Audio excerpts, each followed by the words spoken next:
नमस्कार. आपण पाहताय कोकणचं नंबर 1 महा चॅनल कोकण साधलेव. बातमीपत्रात आपलं स्वागत. सुरुवात करूया हेडलाईन्सना.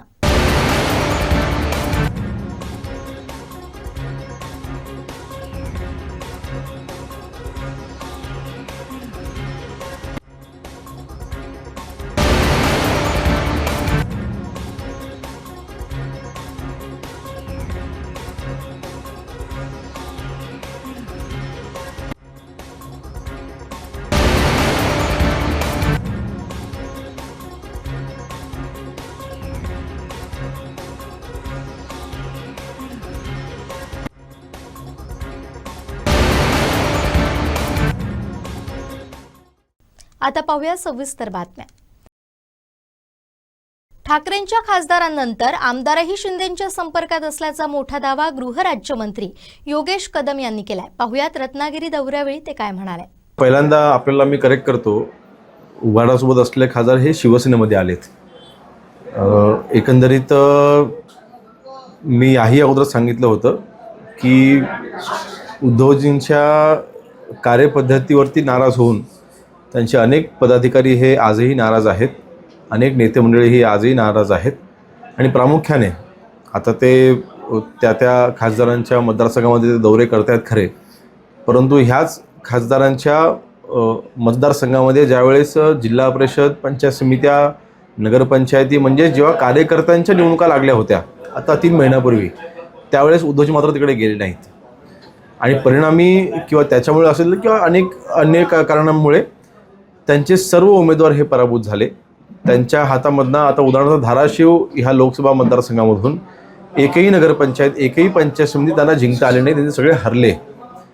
मग कार्यकर्त्यांच्या निवडणुकामध्ये हे दौरे करणार नाहीत.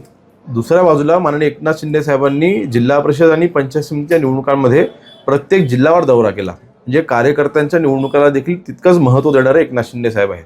मला वाटतं हा फरक आहे आणि मला वाटतं हाच फरक त्यांच्या कार्यकर्त्यांना आता लक्षात आलेला आहे, हाच फरक त्यांच्या नेत्यांना आता लक्षात आलेला आहे. आणि म्हणून आता त्यांच्या दौऱ्याने काही फरक पडणार नाही. जो निर्णय तिथल्या स्थानिक कार्यकर्त्यांनी घ्यायचा होता ते घेऊन झालेले आहेत. आणि फक्त खासदार एकटे आलेले नाहीत, खासदारांनी त्यांच्या कार्यकर्त्यांशी, शिवसैनिकांशी संवाद साधून, त्यांच्याशी समन्वय साधून त्यांनी हा घेतलेला निर्णय आहे. त्यामुळे नक्कीच प्रचंड मोठी नुकसानी ही पुन्हा एकदा उभाटाची झालेली आहे. आणखी काही आमदार शिंदेंच्या संपर्कात असं एक म्हटलं जाते, काय सांगा? मी मगाशी म्हटलं ना की नाराजी ही त्यांच्या प्रत्येक कार्यकर्त्यांच्या मनामध्ये आहे, अनेक लोकप्रतिनिधींच्या मनामध्ये आहे. आणि त्यामुळे आम्हाला त्यांच्या संपर्कात ज्याची आवश्यकताच पडत नाही, तेच आम्हाला समोरनं संपर्क करत आहे की आम्हाला तुमच्याकडे आता यायचं आहे. आणि कार्यकर्त्यांच्या पाठीशी उभारणारा नेता आम्हाला हवा आहे, त्यांचंच म्हणणं आहे. वंदनीय बाळासाहेबांचे विचार खऱ्या अर्थाने एकनाथ शिंदे साहेबच पुढे घेऊन जात आहेत. आणि ह्याच मला वाटतं याच मतावरती अनेक कार्यकर्त्यांनी, अनेक नेते आज आमच्यासोबत जोडलेले आहेत. ग्रीनफील्ड हायवे होत असताना याबाबत कोणत्याही शेतकऱ्यांची, नागरिकांची तक्रार येणार नाही याची आम्ही खबरदारी घेऊ, अशी माहिती गृहराज्यमंत्री योगेश कदम यांनी दिली आहे. शेवटी तक्रार हीच होती की समृद्धीसारखा हायवे, हिंदुत्व सम्राट वंदनीय बाळासाहेबांच्या नावाने आज झालेला हायवे मला वाटतं महाराष्ट्रामधील सर्वात जलद गतीने झालेला तो रस्ता आहे, कदाचित देशात सर्वात जलद गतीने झालेला तो रस्ता आहे. आणि आज आम्ही त्या रस्त्याने प्रवास करतो. आज छत्रपती संभाजीनगरला मी आज एका दिवसात जाऊन येतो. मला वाटतं इतकी मोठी उपलब्धी आज त्या विभागामध्ये मिळालेली आहे. तशाच पद्धतीने मुंबई ते गोवा हा प्रवास देखील हा जलद गतीने झाला पाहिजे. मुंबई गोवा हायवे आहे तो देखील आता जवळपास 99% पूर्ण होत आलेला आहे. फक्त 1-2 बायपासचा फक्त आता प्रश्न राहिला, ते देखील काम चालू आहे. परंतु ग्रीनफील्ड हायवे म्हणजे कुठलेही डायव्हर्जन न देता थेट हा प्रवास जवळपास 150 ते 150 किलोमीटरने कमी होणार आहे. म्हणजे मुंबई टू गोवाचा जो प्रवास आहे तो 150 किलोमीटरने कमी होणार आहे. म्हणजे तुम्ही मुंबईवरून दापोलीत समजा तुम्ही 2 तासामध्ये तुम्ही येऊ शकता. मला वाटतं रस्ता होणं ही काळाची गरज आहे. अर्थातच हा विकास होत असताना कुठलाही स्थानिकांना त्रास होणार नाही. स्थानिकांच्या ज्या मागण्या आहेत त्या मागण्या पूर्ण करूनच किंवा स्थानिकांच्या ज्या त्यांचा उदरनिर्वाह आहे त्याच्यावरती कुठेही आम्हाला कोणाची पोटावरती लाथ न मारता सगळ्यांना तिथे आर्थिक घडी व्यवस्थित बसवूनच आपण तो रस्ता तिथे करणार. आणि माननीय एकनाथ शिंदे साहेबांच्या कडे असलेल्या खात्यामार्फत MSRDC मार्फत हा रस्ता होत असताना शिंदे साहेबांनी समृद्धीचा रस्ता हा ज्या पद्धतीने केला तिथे आजपर्यंत कोणाची तक्रार नाही, त्याच पद्धतीने इथे देखील कोणाची तक्रार येणार नाही ह्याची आम्ही जबाबदारी घेऊ. कार्यकर्त्यानं खासदार सुनील तटकरे यांचं पत्र दिल्याचं सांगताच गृहराज्यमंत्री योगेश कदम यांनीही तटकरे यांनी अजून 10 पत्र येऊ देत, काही फरक पडणार नाही असं सांगत थेट टोला लगावलाय. पाहुयात नेमकं काय घडलं.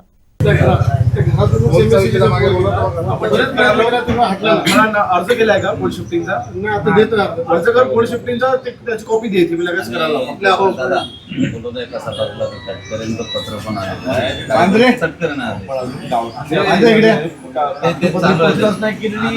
उपयोग काय वाढेल 7 लाख तर दिलेले आहेत ना मी.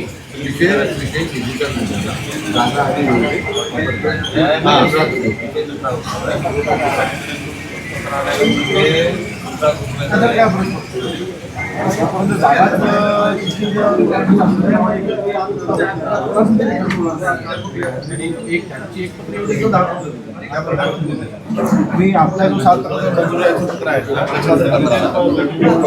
जागेची परवानगी घेऊन जा लवकर.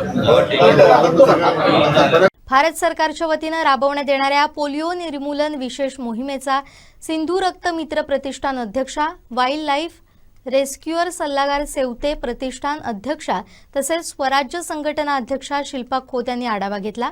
5 वर्षाखालील प्रत्येक बालकापर्यंत पोलिओचे 2 थेंब पोहोचणं ही सर्वांची सामूहिक जबाबदारी असून पालकांनी या मोहिमेत 100% सहभाग नोंदवावा असं आवाहन खोत यांनी केलंय. यावेळी शिल्पा खोत म्हणाल्यात, पोलिओ ही भारत सरकारनं 5 वर्षाखालील सर्व मुलांना पोलिओ या गंभीर आजारापासून वाचवण्यासाठी सुरू केलेली विशेष मोहीम आहे. या मोहिमेत सर्व बालकांना पोलिओचे 2 थेंब पाजले जातात. भारत पोलिओ मुक्त झाला असला तरी भविष्यात या आजाराचा धोका टाळण्यासाठी नियमित लसीकरणासोबत हा अतिरिक्त डोस देणं अत्यंत आवश्यक आहे. प्रत्येक माता पित्यानं आपल्या 5 वर्षाखालील पाल्याला न विसरता पोलिओचे 2 थेंब द्यावेत. तसेच या मोहिमेला 100% प्रतिसाद द्यावा. यावेळी शिल्पा खोत यांनी वैद्यकीय अधिकाऱ्यांशी देखील सविस्तर चर्चा करून लसीकरण मोहिमेचा आढावा घेतला. सिंधुदुर्ग जिल्हा कायम पोलिओमुक्त राहण्यासाठी सर्व नागरिक, पालक, स्वयंसेवी संस्था आणि सामाजिक कार्यकर्त्यांनी या अभियानात सक्रिय सहभाग नोंदवावा असं आवाहन त्यांनी केलंय. यावेळी मोहिमेचे प्रभावी नियोजन केल्याबद्दल डॉक्टर बालाजी पाटील यांचं शिल्पा खोत यांनी विशेष अभिनंदन केलं. आरोग्य विभागानं केलेलं नियोजन वाखाणण्याजोगं असून प्रत्येक बालकापर्यंत पोलिओचे 2 थेंब पोहोचण्यासाठी आरोग्य यंत्रणा तत्परतेनं कार्यरत असल्याचं त्यांनी नमूद केलंय. यावेळी मोहिमेचं प्रभावी नियोजन केल्याबद्दल जिल्हा आरोग्य अधिकारी सई धुरी, जिल्हा माता व बालसंगोपन अधिकारी स्वप्नील मालखेडे, आरोग्य सेवक संजय वरक, डॉक्टर बालाजी पाटील यांचं शिल्पा खोत यांनी विशेष अभिनंदन केलं. आरोग्य विभागानं केलेलं नियोजन वाखाणण्याजोगं असून ही तत्परता महत्त्वाची असल्याचं त्यांनी नमूद केलं. कणकवली प्रांताधिकाऱ्यांच्या वक्तव्याविरोधात कणकवलीत प्रांताधिकारी कार्यालयासमोर आंदोलन होणार आहे. यावर कर्मचारी संघटना ठाम असल्याची माहिती राज्य सरकारी, निम सरकारी, मध्यवर्ती कर्मचारी, शिक्षक, शिक्षकेतर कर्मचारी समन्वय समिती सिंधुदुर्गचे अध्यक्ष राजन कोरगावकर यांनी दिली आहे. नमस्कार. उद्या कणकवली प्रांताधिकारी कार्यालयासमोर राज्य सरकारी, निम सरकारी, शिक्षक, शिक्षकेतर कर्मचारी संघटना समन्वय समितीच्या झेंड्याखाली निषेध मोर्चा, निषेध आंदोलन होत असून आज दुपारीच्या नंतर उपजिल्हाधिकारी रवींद्र सुप्ते साहेब यांनी त्यांचा जो दिलगिरीचं पत्र आहे ते दिलगिरीचं पत्र आम्हाला पाठवलेले असून त्या दिलगिरीच्या पत्रामध्ये त्याने कुठेही सपशेल ते मान्य केले नाही की मी ही चूक केलेली आहे आणि फक्त दिलगिरी व्यक्त करण्याचं नाटक केलेलं आहे. मुळात या अधिकाऱ्यांनी 300 लोकांच्या समोर सरळ कर्मचारी शिक्षकाचा अपमान केलेला आहे आणि या अपमानाच्या विरोधात कर्मचाऱ्यांमध्ये तीव्र संताप आहे आणि हा तीव्र संताप व्यक्त करण्यासाठीच उद्याचा तो मोर्चा आहे. कुणीही या अफवांवर, कुठल्याही अफवांवर विश्वास ठेवू नका. उद्याचं आंदोलन हे त्यांच्या या चुकीच्या वक्तव्याचा निषेध करण्यासाठी होणारच आहे.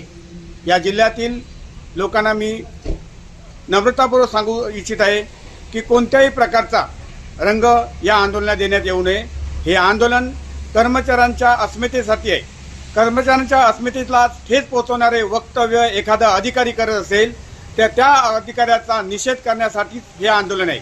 अलीकडच्या काळामध्ये या जिल्ह्यातील महसूलचे काही अधिकारी अनेक वेळा वेगवेगळ्या सभांमध्ये असतील, निवडणुकीच्या सभा असेल तर अरे तुरे, भडव्या, हरामखोर असे शब्द वापरून या जिल्ह्यातल्या कर्मचाऱ्यांची मानखंडना करीत आहेत.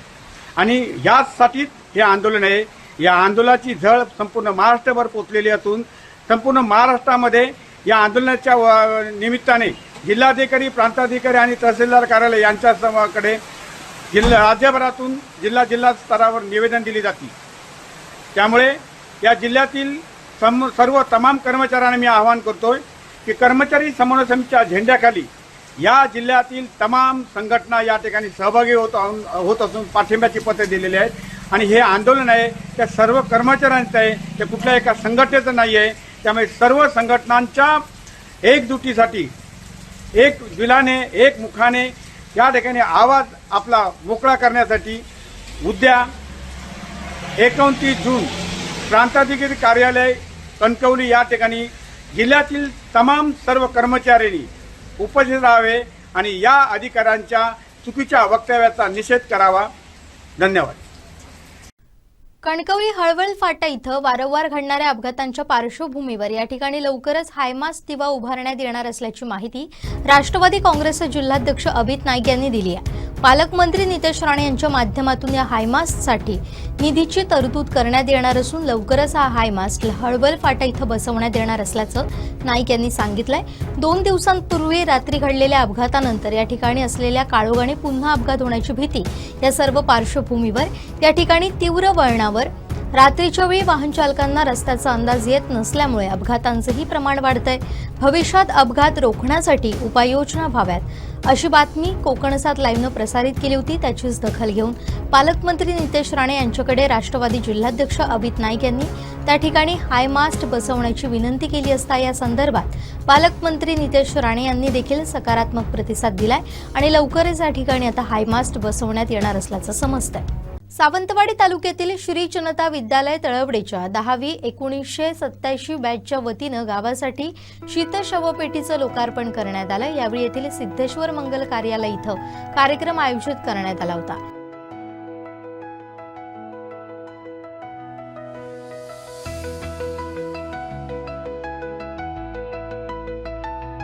या लोकार्पण कार्यक्रमाचं औचित्य साधून तळवडे गावातील 10वी आणि 12वी मध्ये प्रथम 3 क्रमांकानं उत्तीर्ण विद्यार्थ्यांचा सन्मान करण्यात आला.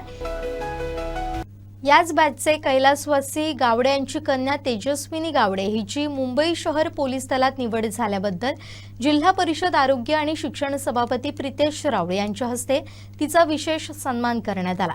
तसंच या कार्यक्रमाला प्रमुख उपस्थिती लाभलेल्या जिल्हा परिषद आरोग्य आणि शिक्षण सभापती प्रितेश राऊळ, सावंतवाडीचे पंचायत समिती सभापती सुष्मिता जाधव, वेंगुर्ला पंचायत समिती सभापती शंकर खारे, मुंबई निवृत्त पोलीस निरीक्षक पुरुषोत्तम देसाई, शीतशवपेटी ठेवण्याची व्यवस्था करणाऱ्या तळवडे शुभांगी क्लिनिकच्या डॉक्टर भक्ती कांडरकर, पंचायत समिती सदस्य जितेंद्र गावकर यांचा शाल श्रीफळ देऊन सन्मान करण्यात आला.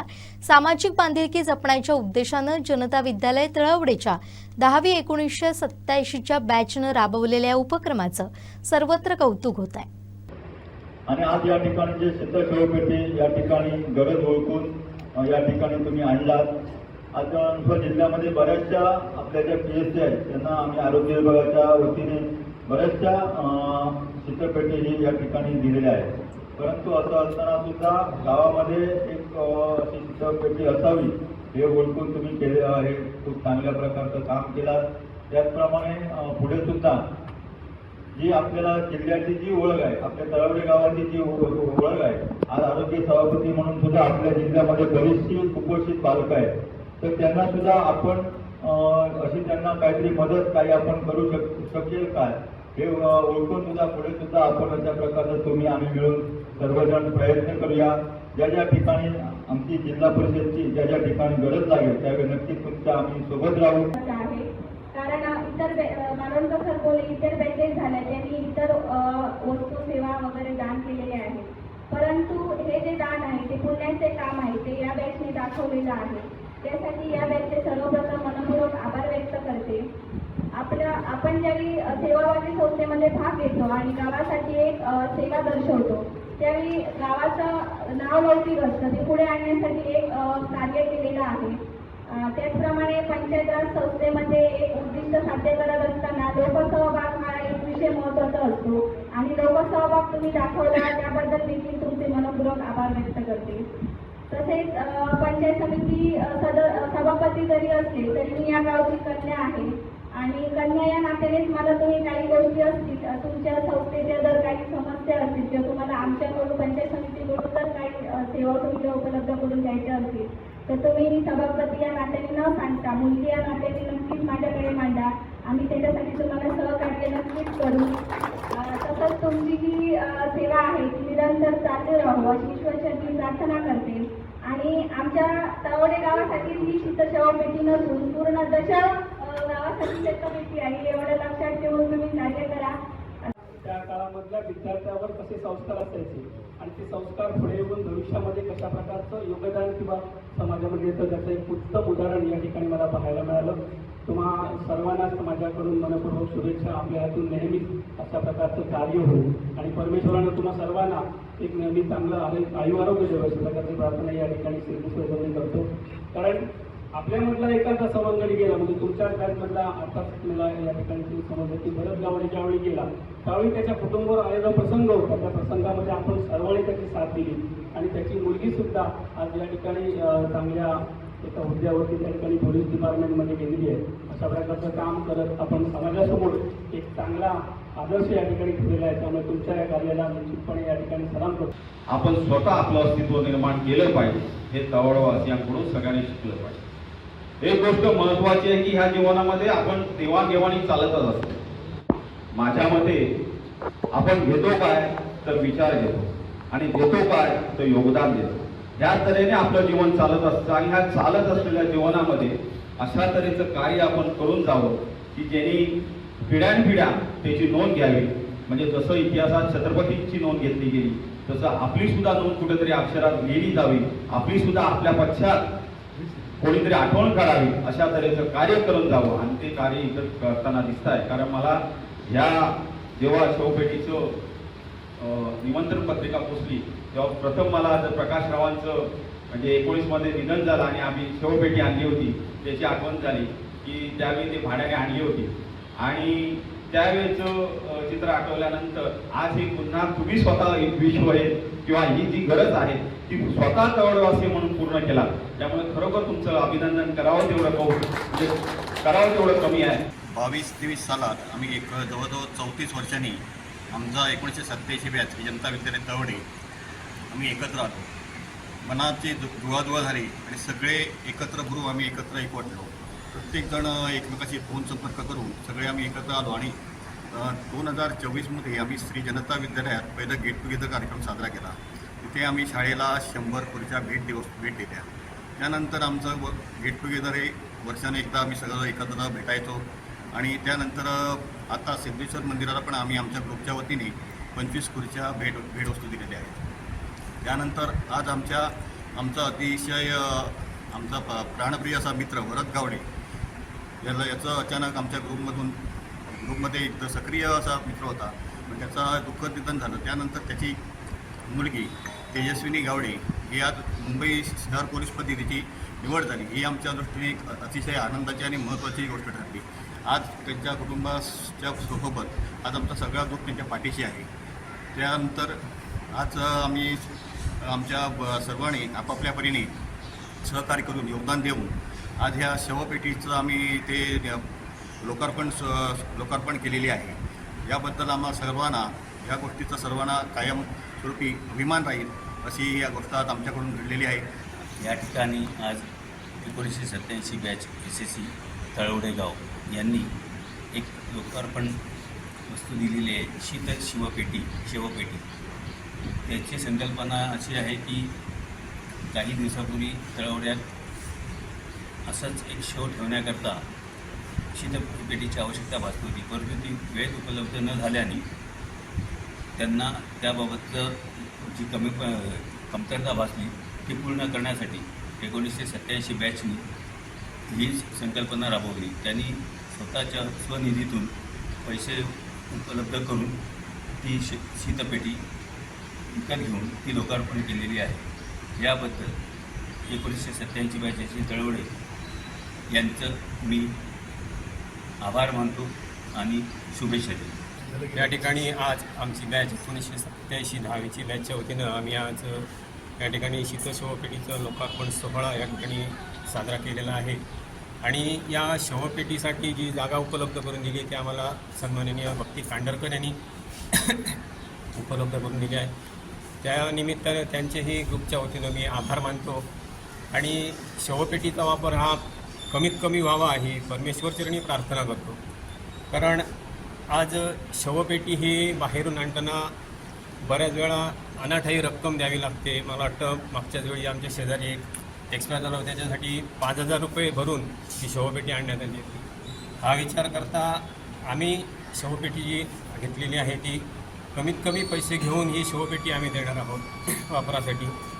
आणि या शवपेटीचा वापर कमीत कमी व्हावा एवढीच प्रार्थना. धन्यवाद. आम्ही डॉक्टर बाबासाहेब आंबेडकरांच्या कायद्याच्या राज्यात राहतो. जे नियम हिंदूंना लागतात तेच नियम इतर धर्मांना पण लागले पाहिजेत, असं विधान मंत्री नितेश राणेंनी केलंय. आम्ही डॉक्टर बाबासाहेब आंबेडकरांच्या कायद्याच्या राज्यामध्ये इथे राहतो. कायद्याच्या राज्यात जे नियम हिंदूंना लागतात ते नियम अन्य धर्मांना पण लागतात. अगर आम्ही आमच्या सणासुदीच्या दिवशी आम्ही 10 वाजताचे बंधनं पाळत असू, जे डॉक्टर बाबासाहेब आंबेडकरांनी कायदे आमच्यासाठी दिले ते त्याचे तंतोतंत अगर आम्ही पालन करत असू, मग त्या बाकींच्या अब्बाचा पाकिस्तान आहे का इथे? तुमच्यासाठी कायदे नाही. आणि ह्या कायद्याची अंमलबजावणी करणं प्रशासनाच्या प्रत्येक अधिकाऱ्याचं काम आहे, हे मी इथे ह्या निमित्ताने सांगून जाणार आहे. कायदा अगर तुम्ही हिंदूंना लावत असाल, छत्रपती शिवरायांचं नाव घेऊन हे सरकार या राज्यामध्ये आलेलं आहे आणि शिवराज्याभिषेक साजरा करत असताना 100च जावा, 50च जावा, मोजून जावा, एवढ्या नाकाबंदी लावताय, एवढे पोलीस आमच्यासाठी लावताय. आणि ते जेव्हा गोल टोपी दाढीवाले 10,000 या विशालगडवर येतात तेव्हा प्रशासनाचे डोळे उघडत नाही.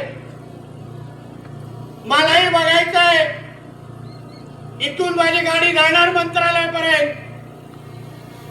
मी देवाभाऊंच्या लाडक्या मंत्र्यांच्या यादीमध्ये हे सांगून जातो तुम्हाला, लक्षात घ्या.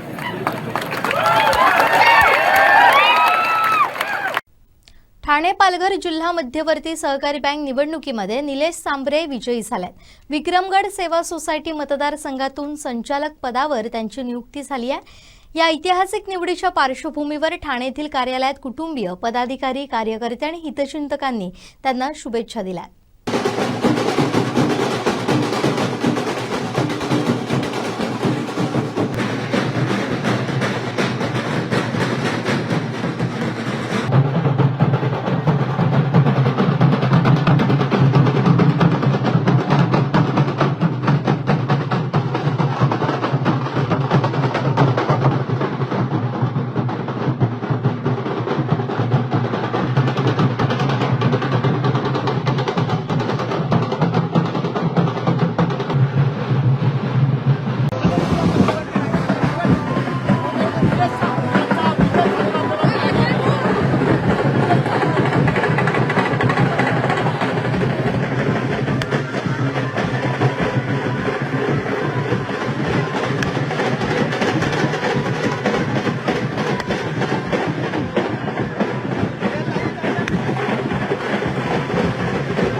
नमस्कार.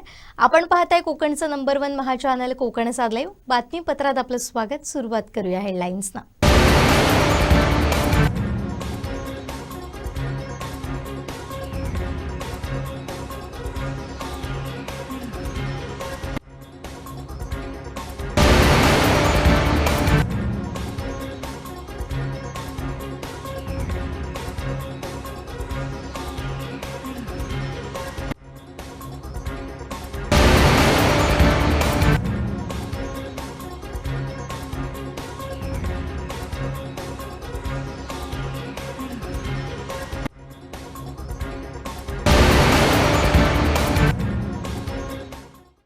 आता पाहूया सविस्तर बातम्या.